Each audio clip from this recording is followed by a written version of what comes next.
రామోజీరావు గారిది ఇలా జరగటం తెలుగు జాతికే భయంకరమైన లాస్. అసలు తెలుగు జాతిలో పుట్టిన ఒక సూర్యుడు ఎవరంటే రామోజీరావు గారు.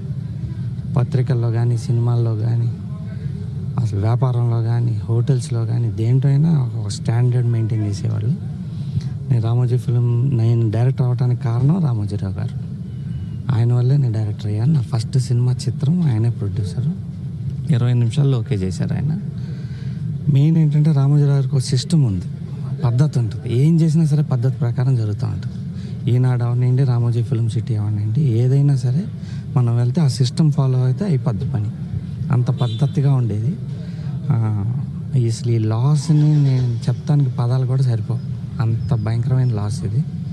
రాజకీయంగా లాసు, స్టేట్కి లాసు, పేపర్ జర్నలిస్టులకు లాసు, సినిమాలకి లాసు, తెలుగు భాషకే లాసు. అసలు ఈ లాస్ని మళ్ళీ పొడచలేం. నా టైంలో నేను చూసిన అతి గొప్ప తెలుగు వాళ్ళలో, అతి గొప్ప భారతీయుల్లో ఈయనొకడు.